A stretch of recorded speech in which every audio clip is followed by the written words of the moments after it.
Now, listen up. 3, 2, 1. It's showtime. That's great. This is ridiculous. 99.3 The Truth. You can't handle the truth. Right now. Ooh. That's the stupidest thing I ever heard. Let's do it. Hit it. It's time for Mac's World. And here we go. Everybody here, let's get it started. Let's get it started. Call Mac 244-0077 or text 809-0993. It's showtime, everybody. Showtime. Exclusively on 99.3 The Truth. Boom! 7 minutes after 4 o'clock. I think Tom Coates just woke up from his cat nap. 7 minutes after 4 o'clock on the 16th day of August in the Lord's year 2016. Have you heard the new opening yet? No. Yeah, you should listen to it. It's got some excitement to it. All right. Second hour of the show today. Thank you for being here. Last hour, wow. You know, I don't tell you or ask you very often to listen to the they're called webcasts because we have pictures, but the podcasts. You know, I figure you know where they are. And if you want to listen to them, you'll listen to them. Last hour was one of the best hours on radio in my career. We had a young African-American Christian professional man who caught me the other day at a come and go, knows who I am, and just laid his heart out on this Black Lives Matter thing. How he felt, you're going to have to listen to the podcast. But I'm telling you, he laid it out. Boom. It was there. Here's where you find the podcast. It's real easy. MacMcCoy.com. MacMcKoy. Remember, I'm MCKOY. I'm the British spelling of McCoy. MacMcKoy. MacMcCoy.com. Go to shows. Go to Mac's World Live. And it'll be, after the end of this hour, it'll be the second show down. And take a listen to it. It's really good. All right. Chris Roloff is here for Bob Montserrat watching the chat. And that's the Service Legends Truth Talk line at 515-809. Text line. I said text, didn't I? No, but that's all right. I just like interrupting you anyway. 515-809-0993. That's where you can text your thoughts and comments. Or you can call us. Jebediah will pick up the phone at 515-244-0077. Frank is here. Of course, it's Tuesday afternoon. Tom Coates is here. And my, I want to call you my friend because I guess we are friends, but you have been so wonderful over the years to come on the radio show and take a position that you know is not one of mine or somebody else's. And I hope we always treat you professionally. I hope you never feel like we beat up on you. Well, yeah, no, you never do beat up on me. In fact, I come on here because I love the challenge. Okay, good. And, yeah, you guys, Tom gives me hot shots. You are actually very, very fair, Mac. And Tom's not? Tom's an advocate. Okay. That's why I like to be on here with him because he likes to give me the hot shots. And Frank must be just a pain in your side. Frank's a reasonable person. Oh yeah, and Hillary Clinton's not a crook. Well, we just lost veracity here. I would agree with that. Last time Tom was on the show, I was actually producing the show, so I was talking from the producer room. That's so right. I might have been a little nicer that night. Okay, Frank. Maybe that's why he thinks you're reasonable. Okay. So Tom Henderson is the head of the Polk County Democrats. That's right. And has been for, 10 years? 18. Wow. 18. Mm-hmm. I want to make a joke, but I just can't. Well, pretty soon Frank County can step up and he can do it then when he's not mayor anymore. Sure, Frank would do a great job. Does he want to do that? I don't know. Okay. I don't have any idea. I haven't bought a fur in years, so I don't know. All right, so I'm just going to turn it over to you, Tom. And Frank, if you want to jump in, or Chris or anybody, but Tom, you've got a whole stack of papers prepared there. I want to hear what you have to say. All right. Well, this is probably a thankless job. I don't know. Do you get much pay for doing what you do? No, it's a volunteer job. Well, that's kind of what I figured. So, this is a thankless job where you get stuff thrown at you from time to time. Right. I know I heard from another party bigwig I will not mention that, and in Candid, it's known that you are not the largest Hillary fan that is out there.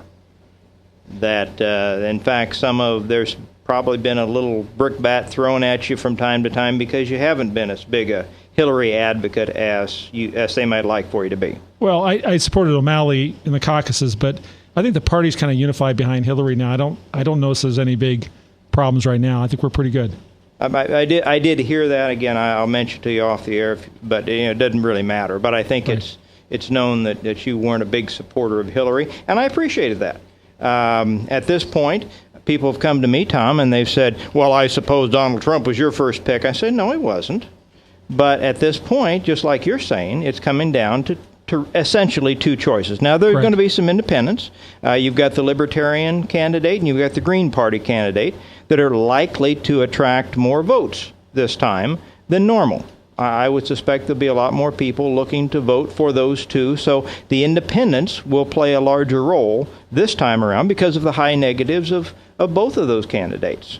Now, did you happen to listen to any of the previous hour on your way in? I caught some of it on my way in. Did you listen to any of the previous hour? I didn't get much because I had to come from another meeting. So okay. All right. They were talking, at least a large part of it, and I didn't listen to the whole thing, but they were talking a lot about the recent riots in Milwaukee and the Black Lives Matter and so forth. And one of the things that has come out now is that many of the people that within hours rush to Milwaukee, they're at the ready to rush into these inner city urban areas. Anytime there's a spark that goes off that could ignite rioting, these rent-a-mobs, in some cases like the Black Lives Matter, are drawing funding from groups that are funded by people like George Soros. And they're coming in. Now, the sheriff in Milwaukee, a gentleman named Clark, David Clark, who's been there since 2002, was appointed by a previous governor in Wisconsin, came out and made some very candid and strong statements in regard to this. I heard some of his statements the other day, and he lays it out. And he says that the problems are endemic in these urban areas, the poverty, the joblessness, the failure of the schools. He lays much of this out on the failure of the black family. 75% today are born out of wedlock. Just as recently as 1965, that number is only 25%. And so he was saying that the progressive policies that your party, Tom, have inundated us with going back to the Great Society and even before are much the problem of what he's having to deal with. And Hillary's response to what went on in Milwaukee instantly was, well, that's why we need to bring the community and the police and get a better understanding and that kind of thing. Now, I wanted to get, we had the perspective of Chad last hour. I wanted to get your perspective on what you see going on with the problems in the inner city, because it seems like, and the polls show it, that we've got more racial divide and strife in this country today than we've had since the 60s. And, of course, it's been my contention that this fish rots from the head down, that we have seen Barack Obama come out with statements, and even when he's smartened up and not made statements like, if I had a son, he'd look like Trayvon and the police acted stupidly, he has sent his Justice Department and the FBI into these cities to do nothing but further foment some of the issues that we're talking about. I want to get your perspective on it. Well, if you're talking about race relations, I agree with you that fathers are extremely important to families. And that has been a trend that's been troubling over the years, that we have situations where fathers aren't always present in everybody's home. And that's one of the things I think that as a society we need to continue to work on. I know Obama has talked about that. That, to me, is the key of a peaceful society, is a good family life. So I think that that's probably one of the things that we should put number one on our list of things that we need to try to correct here in our society, because I think that would make a huge difference long term. How would you correct that? Well, I think that if there is any justification for what you're saying about welfare policies that might encourage a lack of parental commitment, then those need to be fixed. I definitely would agree with that. And the second issue is I think we need to continue to foster programs that encourage parental responsibility. I know that I was on a commission that was started by Tom Vilsack back in 2003 that dealt to deal with that issue. And those type of things need to be discussed within our state and also within our nation to encourage people to own up to parental rights, encourage marriage, that type of thing that I think creates more of a sound family background for folks to be raised in. I think kids make so much better difference in their lives that they have a solid start. And that's what I think has been lacking in the past, at least in some of those areas. As far as racial development is concerned, there are a lot of positive things that have occurred in our country, and I think you'd agree with that as well, Tom. I mean, we just look at Barack Obama, the man we're talking about is our first African-American president. I think that's a huge step forward, too. So it's not always steps back. There's actually steps forward, too. There's been more African-Americans have graduated from college since the 1960s, more opportunities for educational development and growth. So there have been some good programs that have helped to push people forward as well. Well, I would say this in regards to Barack Obama. I would say that, yes, on the surface, he embodies some of what we should be striving for. He's been married to a woman for a number of years. They've got 2 daughters, and all that is good. I think many people, I think a whole bunch of people, voted for Barack Obama in part because they wanted to put race relations behind him. They wanted to bring the country together and make it more cohesive and not see color. And just the opposite has happened, Tom. And again, I don't think it's an accident, but we've got to go to a break now. Yep, let's take our first break. Tom Coates and Tom Henderson. Tom Henderson, chairman of the Polk County Democrats, and Tom Coates, just a guy who gets all excited about politics. We're coming back live on The Truth.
Credit cards are like grandkids. They love you, sometimes get out of control, and it's fun to get a new one. Who can stop them from piling on?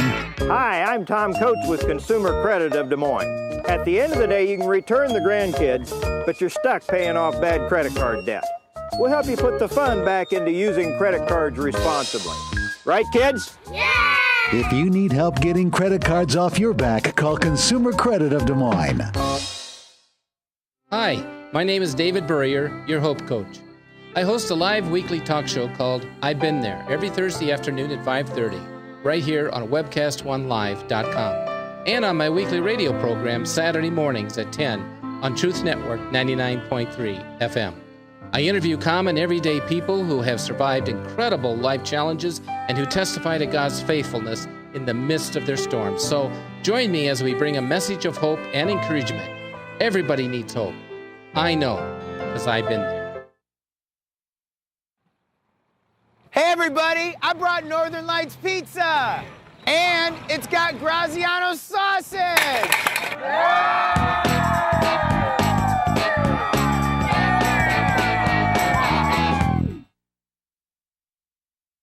Rock and Prevention is celebrating 25 years of creating a caring community. We want to say thank you to the tens of thousands of Rock High School mentors that have carried our message of health, love, and encouragement to over 1.5 million children, teachers, and parents. Our mentors teach children methods and skills to prevent bullying and drug use. Thank you to all the school administrators, teachers, and counselors for their opportunity to serve you. Rock on, fair citizens, rock on!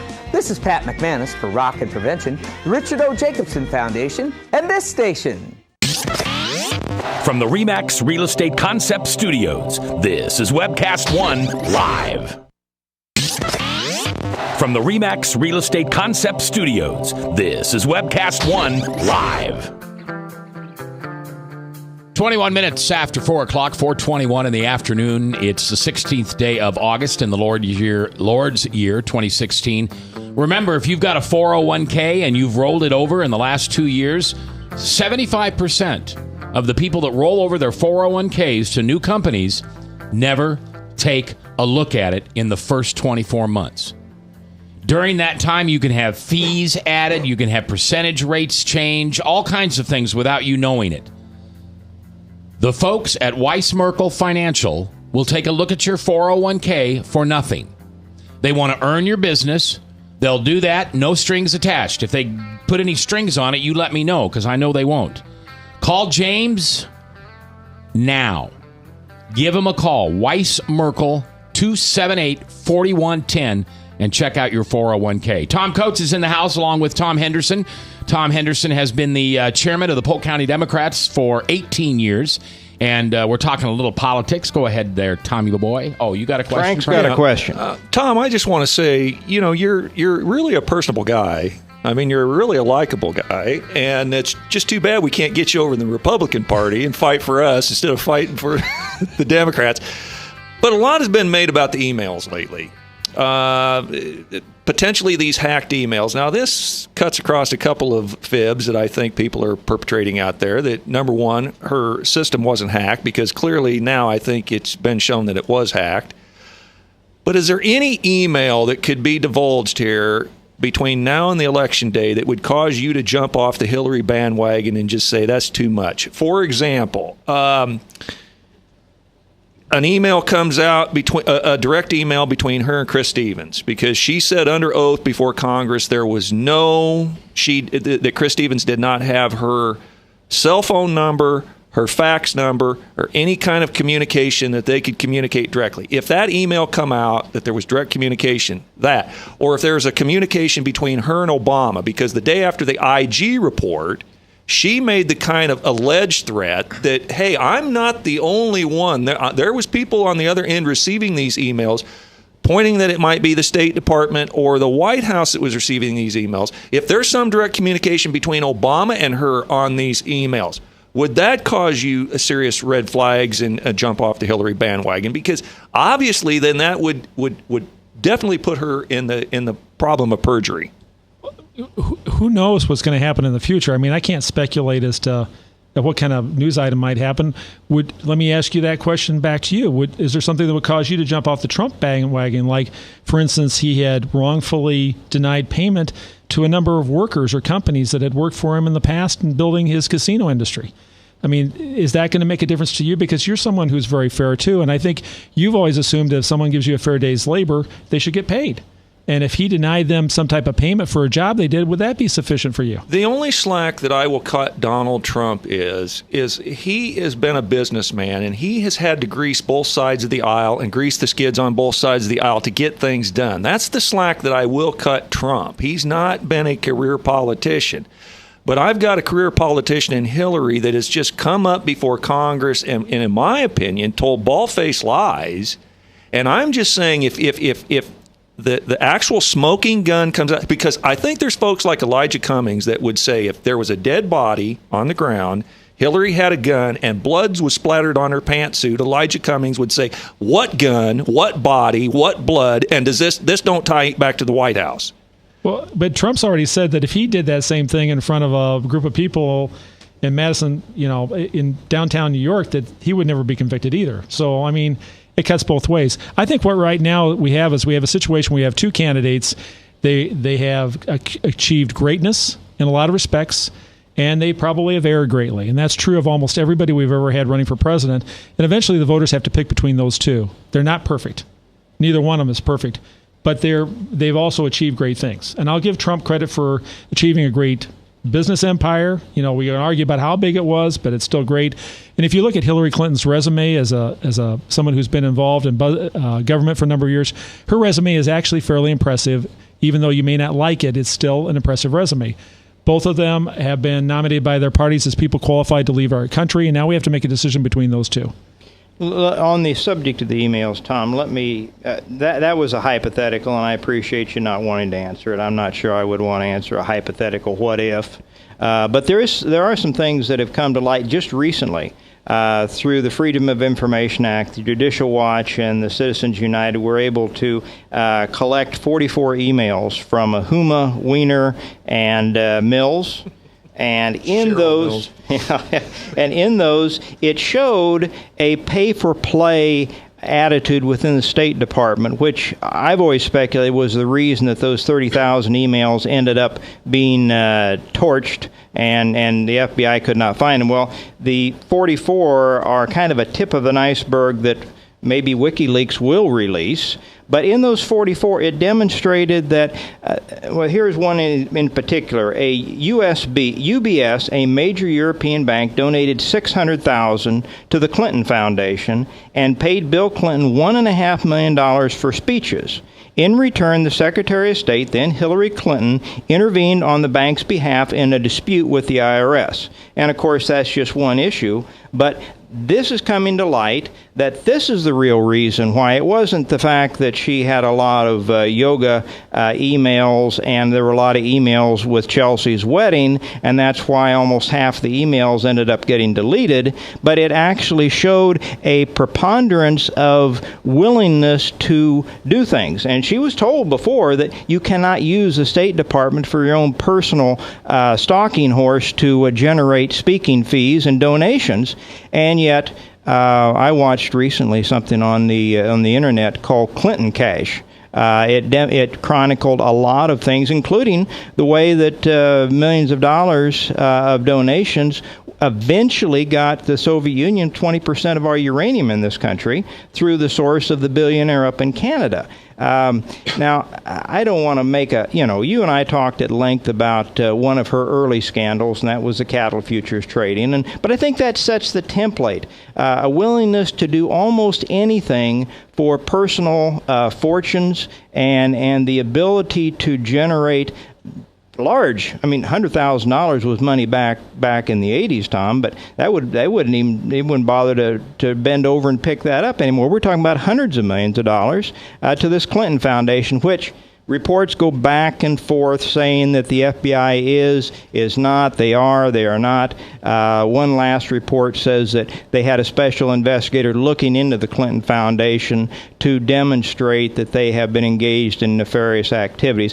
But I do want to give you an opportunity to respond to not a hypothetical, but one and many more real instances of pay for play while she was Secretary of State.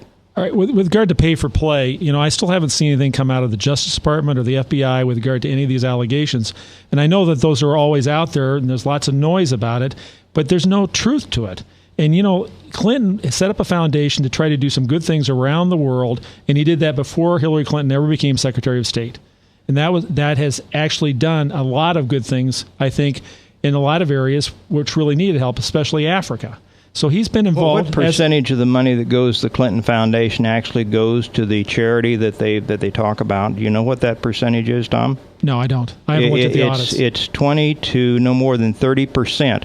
So normally a good charity, Tom, will give 70 to 80% or more of the money that's donated to the stated fund. In this case, 20 to no more than 30% of the money that is donated to the Clinton Foundation actually goes to stated purpose. 70 to 80% of it goes into the pockets of the Clintons.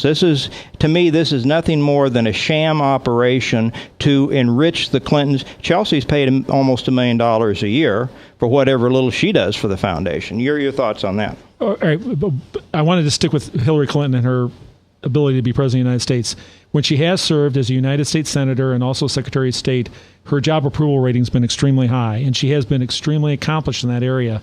When she was a senator, she was complimented for her ability to work across the aisle and build bipartisan coalitions, and I actually think she got some good legislation through. As Secretary of State, the same has been true. I haven't seen anybody criticize her for that. I know that you will. I know that you will. But she actually... I will too. Okay, all right. But I mean, there's a lot of people who are qualified to be President of the United States, and I would include Hillary Clinton in that group. I have never seen the direct line say that anything that she did was illegal as Secretary of State. in trying to create this pay for play that you've talked about. I've read the articles that you've read a lot of times. It's a lot of innuendo, but there's never anything that the FBI or the Justice Department has ever been able to follow up on and say, oh yeah, we've got something here. Is willing to follow up on. Let's put it that way, Tom. We have heard that the FBI has been prevented by the Justice Department from following up on the Clinton Foundation. That story came out just the other day. So been prevented. And, of course, again, it's the fish rots from the head down. You got to figure that Obama is in there putting his thumb on those scales. The FBI director is a Republican, and I don't think he would ever put up with that. So I don't think that's true. Hey, Tom, well, let's just go back to the Wall Street speeches that Bernie Sanders hammered her on over the summer, and the fact that Bernie just ridiculed her on stage talking about, boy, these speeches must have been wonderful. Why don't you share those with the rest of us? Because, well, that's what they were given. He says, what justifies the $600,000 for a speech? And she had the most dumbest look on her face, dumbfounded look, and she says, well, that's what they were paying. Should she release the transcripts, Tom? Shouldn't Trump release his tax returns? I would love to see those as well. Well, I think he will. I think she's that's released a good hers. Point. But I think the transcripts, and I think her medical records, which, by the way, Slick Willie Clinton never in his 8 years as president would release his medical records, and I don't think she will release her medical records. Here's the problem. She's telling us that she's going to be tough on Wall Street and she's going to crack down on Wall Street, but at the same time you got to be above reproach, in these situations. You've got to be, you got to be above reproach. So we're supposed to believe that this woman who's her and her husband are taking hundreds of $millions on Wall Street speeches, and they're going to crack down on the person, on the money supply that's feeding them? Okay, but she's already called for reinstatement of Glass-Steagall, which is a big step, and I think she's kind of painted herself into a corner if she's not going to do it because the Democrats and the Senate and the House are going to hold her feet to the fire on that. And the second question I'd ask, do you really think Donald Trump would ever crack down on Wall Street? I mean, if you really want to crack down on Wall Street, that's going to be a big no vote there. But people have got richer on Wall Street under the Obama administration than they've got in any previous administration. And they're giving much larger contributions to Hillary than they are Donald Trump. Let's not act. I mean, the public perception is this is a Republican bastion, but the Democrats have generated a lot more dollars in contributions in recent years than the Republicans have out of Wall Street. I don't think that's true. Obama didn't. Hillary already has, Tom, and these speeches were coming from the same ones we're talking about. Well, Frank says $600,000 for a 20-minute speech, and she won't release the transcripts is nonsense. All right, let's. Go ahead and answer if you want to. Well, I'm just going to say that Obama finished second in that little Wall Street race, both in 2008 and 12. And one of the things I would say is Hillary Clinton may be ahead, and I haven't seen this number about Wall Street, but Trump hasn't done any fundraising. That's one of the problems. And if he did fundraising, I think he could beat her in that area. Well, Tom, as bad as I dislike Obama, I don't think Obama is as corrupt on the fundraising as Hillary. All right. I'm going to drop the gauntlet here for just a second and send you three back into your corners. It's like a tag match over here. You need to bring somebody with you. You need to bring Bradshaw next time. You remember Bradshaw? Oh, yeah, I remember Bradshaw. Bradshaw was good. I liked him. Yeah, he was. He was good. But I don't really think I'm outnumbered here, am I? You're doing fine, Tom. You're doing doing fine. You are. I mean, you're silly as a three-legged goat, but you're doing fine. All right. We're coming back. I mean that with love, brother. I mean that with love. Yeah. We're coming back. We're live here in Mac's World. Your voice, I want to hear at 515-244-0077 or the text line at 809-0993. Northern Lights Pizza's amazing garlic butter makes amazing breadsticks. Now available in 12-ounce bottles at Northern Lights, Hy-Vee, and Graziano's. Northern Lights Pizza. I'm Brian Leach, owner of Service Legends, and my position is Chief Talent Officer. I'm Nicholas Wonderscheid. I am Bernie Hobbs. And I'm the Service Manager. Marketing Director and Client Relations Manager. Everything that we do is about ensuring that we exceed your expectations. Our clients are important to us. 100% satisfaction. We're not just focused on heating and cooling. That's the easiest part of our job, actually, is fixing furnaces and air conditioners. Everyone that we come in touch with, we want to improve lives. Bottom line is, we've got our installation guarantees, 25% energy savings guarantee, comfort guarantee, temperature selection guarantee, property protection guarantee. 100% satisfaction guaranteed. Fixed rate or it's free. All of those guarantees are backed up with a 100% money-back guarantee to hold ourselves accountable to making sure that you get what you're after. Just fixing the problem today. If they have another problem 5 days down the road, it's still fixed rate or it's free. We use what's called straightforward pricing. Our technicians are going to give you an exact to-the-penny price on what it's going to take before they move forward with any repair. That way you know what to expect. It's the same price every day. No surprises. If you get off work at 5 o'clock in the afternoon, you come home, you realize that, oh, my furnace is broken. Now you need to call somebody out that night. You shouldn't have to pay more for that. We're guaranteeing service 24/7. We run afternoons, evenings, nights, weekends. We're staffed to work that. Phone rings at 3 in the morning. You'll get one of our representatives answering the phone every time. We're not sending you out to Timbuktu in some call center. It's our Service Legend team members, our mission control team. I'll take a call anytime. And then they answer the phones the same way during the day as they do at night. It's a great day at your service company. How can we make you smile? That's the only way to provide true 24-hour service. When you're able to let somebody actually live in their home safely when they weren't able to do that before, where they don't have to stay up at night and worry about, is the heat going to come back on? Are we going to freeze the pipes? Is the baby in the room next door going to be sick because they got too cold? When you're able to help somebody overcome challenges like that, that's impacting a life. That makes a difference. I get goosebumps thinking about it. I love the team. I love the people that I work with. We have fun, but we work hard. I call them my ambassadors of legendary service. You just envision what that is. That's who we're sending to your home. They literally will call in, pick up the phone and call and say, hey, I want to talk to your manager. And I get on the phone, they're like, that technician that was at my house was the greatest technician ever. That's cool to me. We want to brighten people's days. Every person that we have going into the house has gone through an extensive background check. Drug testing. We have a very thorough interview process that 1 out of 140 people make it through. If we promise you something, that's what you're going to get, no matter what. We're here when you need us to protect the safety and comfort of your family. If you're not happy, we're going to make it right. If we're willing to put 100% money-back guarantee on what we do, what type of work do you think we do? Give us a call. We're there for you 24/7, 365 days a year. Enough said. From the RE/MAX Real Estate Concept Studios, this is Webcast One Live. What do you want me to...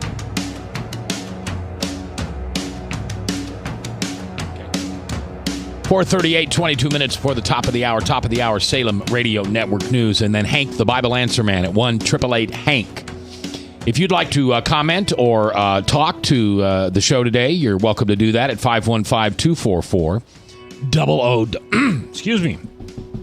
0077, or at the Service Legends Truth text line at 515-809-0993. Let's talk about the leaked emails with the DNC for a minute. Well, and that's an interesting subject. It came up just as the Democrat National Convention was coming into gaveling in. These leaked emails from WikiLeaks, Tom. It caused an immediate resignation on the part of Debbie Wasserman Schultz, who was expected to lead the convention, and she quickly stepped down. Only to be, I think, quickly hired by the Clinton campaign. Subsequently, some of the other top echelon of the DNC stepped down because of these leaked emails. It demonstrated a collusion between the Hillary campaign and the DNC, and a contrived effort on the part of the DNC to deny Bernie Sanders some of the opportunities that you would expect in a fair race for them to have. Now, Julian Assange, who heads up the WikiLeaks, has recently said in an interview, I watched the interview, that he was very concerned over a young, early, mid-20s staffer at the DNC, and I do not remember his name right now, but he was gunned down on the streets of D.C. back in late July, almost a month ago. He was gunned down, but it was before the DNC convened and before the emails were leaked. He was gunned down. And Assange brought his name up, and they said, why? Is he your source? He says, well, we have a policy of never revealing our sources, but this is the kind of danger that our leak sources have to be gunned down. And then in the next few days, they offered up a $20,000 reward for the capture and conviction of the person that killed this fellow, which would certainly lead, in fact, he denied that the Russian government was his source for the leaks, which was initially reported. Now, I have no doubt that they have the leaks, but it never made any sense to me that they would be the source, because what did it gain them to give it to WikiLeaks when they could hold it and use it perhaps as blackmail material for Hillary Clinton presidency? So the question that I've got in regards to this, Julian Assange promises that he has enough information on the leaked emails that he has not yet released that are enough to put her up on charge and get her in jail, is what he said. Is this a concern amongst, you're in the Democratic loop, are these potential leaked emails something from what we've seen to what they could be that is perhaps a primary concern of the Democrat insiders that might scuttle her campaign before we even quite get to November?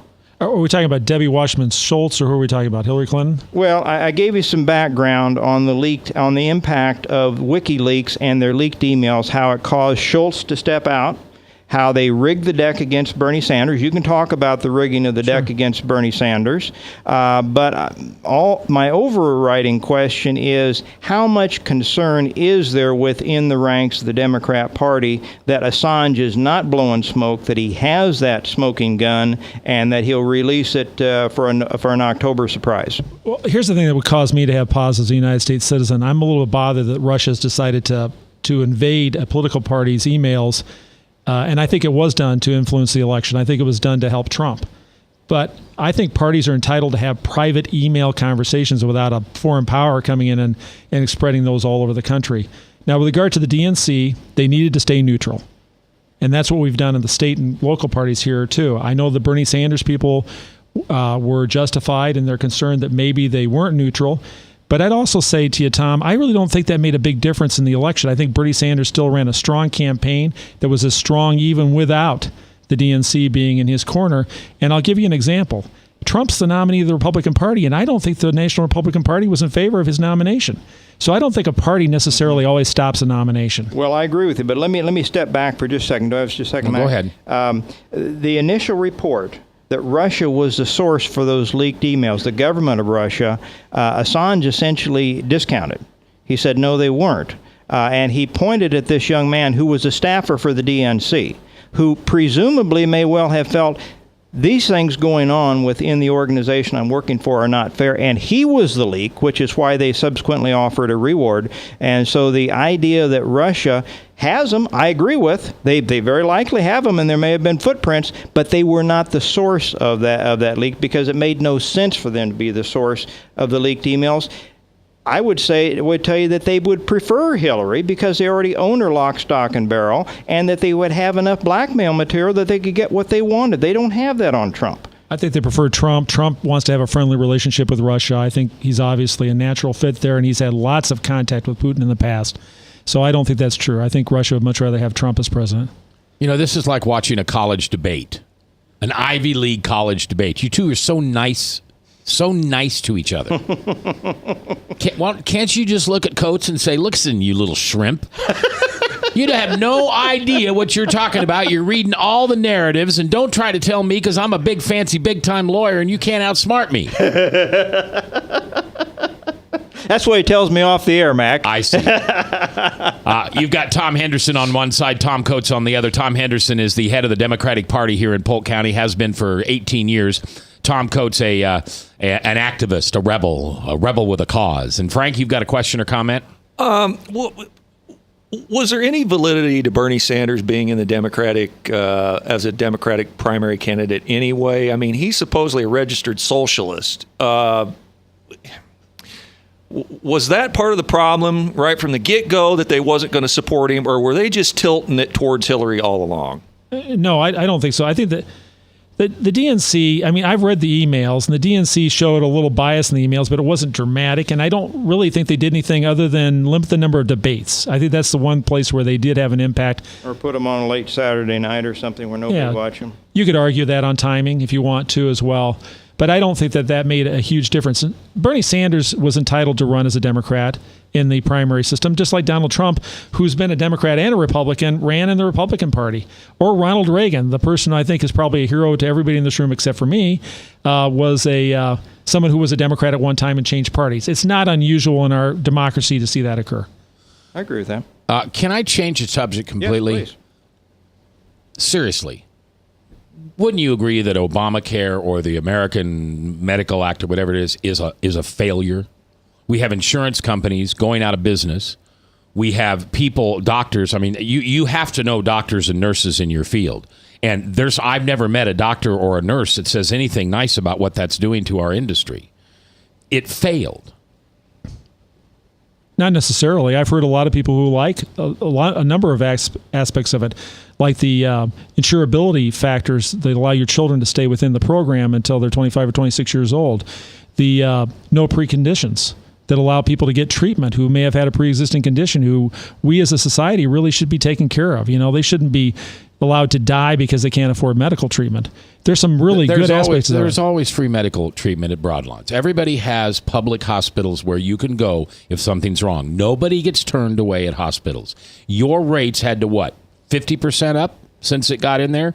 Everybody's rates are skyrocket. And what happened to you can keep your doctor if you like him and you can keep your insurance if you like him? That was just a boldface. Either that's malicious or he's incompetent. Well, no, the plan, what you're talking about is with regard to the plans. The plans are more inclusive. That's what you're talking about. And that's one of the things that caused the rates to increase. Rather than have a limited plan out of choice before, now the plans are more inclusive, and that's forced the rates to go up. And that's been one of the complaints of people who are in their 20s. They don't want a complete plan, but the law seems to mandate that. And you did hear that Aetna pulled out today, didn't you? That was the latest news on that. I've not heard that. Yeah. But pulled out of everything but 5 states, and Iowa's one that they're staying in. But how long is that going to happen? And this is an insurance town. What happens to us? Intended to collapse, Mac. I mean, and then when people panic, they'll run to the government for the one-payer, government-run health care. And Mac, with regard to Broadlawns, I am proud to be in Polk County. I think Broadlawns is a quality medical institution that is available to citizens and always has been. I'd like to think that it's never let anybody down, and I hope it hasn't. But the whole nation isn't like Polk County, unfortunately. And that type of medical care was not available to everybody around the nation. All right, Tom Henderson, Tom Coates, Frank's here, Chris is here, I'm here, but most importantly, you're here, live on the radio with us in Mac's World on 99.3 The Truth. From the RE/MAX Real Estate Concept Studios, this is Webcast One Live. Credit cards are like grandkids. They love you, sometimes get out of control, and it's fun to get a new one. Who can stop them from piling on? Hi, I'm Tom Coates with Consumer Credit of Des Moines. At the end of the day, you can return the grandkids, but you're stuck paying off bad credit card debt. We'll help you put the fun back into using credit cards responsibly. Right, kids? Yeah! If you need help getting credit cards off your back, call Consumer Credit of Des Moines. Rockton Prevention is celebrating 25 years of creating a caring community. We want to say thank you to the tens of thousands of Rock High School mentors that have carried our message of health, love, and encouragement to over 1.5 million children, teachers, and parents. Our mentors teach children methods and skills to prevent bullying and drug use. Thank you to all the school administrators, teachers, and counselors for their opportunity to serve you. Rock on, fair citizens, rock on! This is Pat McManus for Rockton Prevention, the Richard O. Jacobson Foundation, and this station. Northern Lights Pizza, your home of the tasty crust. Our garlic butter sauce now available in 12-ounce bottles at Northern Lights, Hy-Vee, and Graziano's. Northern Lights Pizza. Hi, my name is David Burrier, your Hope Coach. I host a live weekly talk show called I've Been There every Thursday afternoon at 5:30, right here on webcast1live.com, and on my weekly radio program Saturday mornings at 10 on Truth Network 99.3 FM. I interview common, everyday people who have survived incredible life challenges and who testify to God's faithfulness in the midst of their storms. So join me as we bring a message of hope and encouragement. Everybody needs hope. I know, because I've been there. From the RE/MAX Real Estate Concept Studios, this is Webcast One Live. From the RE/MAX Real Estate Concept Studios, this is Webcast One Live. 4:50, 10 minutes before the top of the hour, Salem Radio Network News, and Ben Hank Hank, the Bible Answer Man, at 1-888-HANK. You can call in, ask the question. It is a live, worldwide show, and you'll only hear it locally here on 99.3.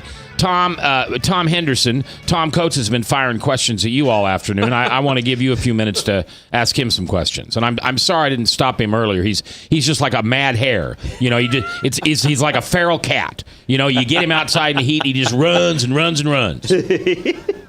Well, Tom, you're aware of the news stories that have indicated that governors, senators, and representatives are distancing themselves from Trump, saying they're not going to support him, they're not going to vote for him. Mm-hmm. And those are Republicans. Yes. As we go forward into the election, what's your prediction as to how that's going to affect the down part of the ticket? Are they going to continue to run from Trump or not? I think that's an excellent question. I've got an answer. Frank, you say that you have an answer? Well, I don't know that they're going to run from Trump, but I believe the source. I have it from a credible source this week that this is the same source that was promoting the Free the Delegates at the RNC, that is out to smear Trump with these. He's dropping in the polls. He's having fights with Reince Priebus. People are running from him.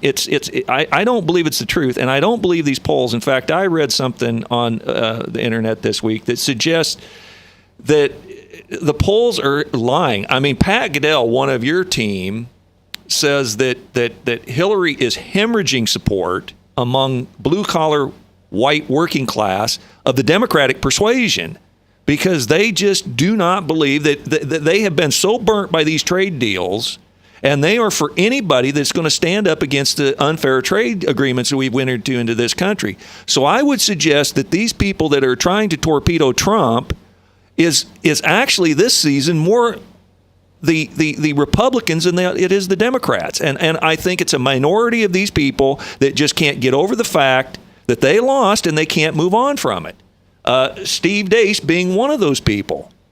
I will throw in before you answer, because I think there are essentially two groups that are most opposing Trump. One is the faction that he just touched on, the Steve Deace's. In fact, that small, I think it's a small segment of the, you might call them Christian conservative, although I'm a Christian conservative, and I think most of the people here are Christian conservatives, but they are rather rabid, and they oppose him because he's not a good enough Christian, if he's a Christian at all.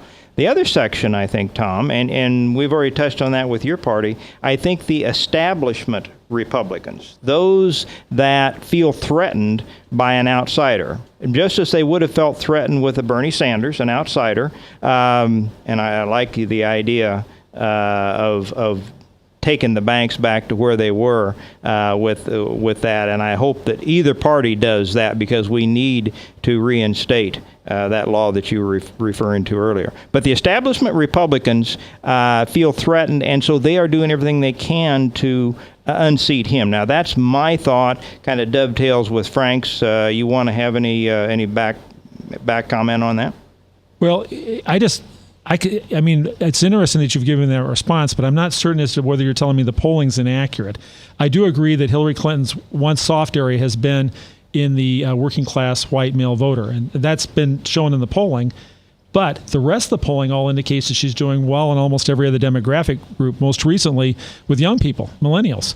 So, I mean, you can't just say some of the polling's inaccurate, but some of it's accurate. Well, I think... And the spread is growing with time. I mean, there are 13 states that are right now marginal states, and right now Hillary Clinton's leading in all 13. I think a number that is being underestimated and not being reported on is first-time voters and voters who haven't voted for a long time because they feel like they've been alienated from the political system. And I know several of these people that I've never ever heard them talk about voting in politics before in my life, but yet they're going to vote for Trump. Because I think that and I think this breadstick thing that happened in England that Tom brought in over the summer is the working class is getting tired of the freeloaders. They're getting tired of carrying the weight, not only for themselves, but carrying the weight for everybody else. And as so went England, I think the United States is going to go the same way. And let me, and that's the point I wanted to make before we get off the air, Tom. Brexit was a big deal, and I think will be a big deal, because I think it's the first big nail into the coffin of the EU. And much of what caused Brexit to happen was a growing dissatisfaction with having millions of Muslim immigrants tossed onto them. There's an article came out today that Soros's group is behind that as much as they're behind Black Lives Matter. They're funding much of the European issue and generating these Muslim immigrants onto the European theater. That was much of what was the driving force, and even the polls, you mentioned polls, even the polls going up into that last night were showing that there's no need for him to even come out, much as they're saying no need to even vote for Trump because he's already beaten. They were saying Obama went over to Great Britain and said, hey, we don't, you want to stay in the EU. He got his nose right in the middle of somebody else's business like he tends to do. The EU is going to break up. The Great Britain is the first nail in that coffin. Probably Italy will be the next one, and there'll be others. But the thing that is driving the wedge right now is illegal immigration and legal immigration in their point, and I think that's the nail that's going to drive this coffin, too. The polls right now, I don't think, are much more reliable than the polls were up in the United Kingdom up until the day that the vote happened. The people that Frank is talking about, those that are disenfranchised, normally don't vote, they turned out in waves. They had a turnout that they hadn't seen over there in Great Britain, and I think we could see that here too. The thing that will drive this is how well Trump can do in the debates, whether he can raise enough money to get up on, because he hadn't run any commercials either. You're seeing all Hillary Clinton commercials. He gets up. I've seen some of his commercials. They're excellent. If he does well on those debates, and that underclass that normally doesn't even participate, our turnout rate in this country, even on presidential elections, is alarmingly low. If those people get engaged like they did over in the United Kingdom, I think you could see a much different picture because they're not polling those people. They may not even be registered yet. They're certainly not, at this point, people that would normally be polled. And I've questioned for years, Tom, how effective some of those polls are. I know Gallup pulled out of even doing presidential polls. I've got a landline. We don't normally answer it. They don't have my cell phone number, and if it's somebody that I don't know, I don't answer my cell phone sometimes. I'm questioning how accurate some of the polling is today, but I know we're running out of time. Huh, Mac? Well, yeah, I want to give Tom any last words from you, last thoughts, please. No, I just want to thank you both for giving a great pep talk to Democrats to encourage them to vote, because this election is not over and we need to vote. And Tom, you can come to our organization anytime and talk to them about the need to get out the vote. That was wonderful. That was one of the best pep talks I've heard right now. How much are you paying? Well, you see, how much are you paying for a speaking engagement? Can I get at least a couple 100,000? You just beat up Hillary Clinton over that issue. All right, we're going to call this a quit. Thanks, everybody, for listening today. Jebediah, thanks for doing a good job producing. And to you, I say the same. I always do. Remember, you're carrying a resentment. You need to forgive that person. The good book teaches, the Bible teaches us that you will be forgiven as you forgive. I'll see you at Hope.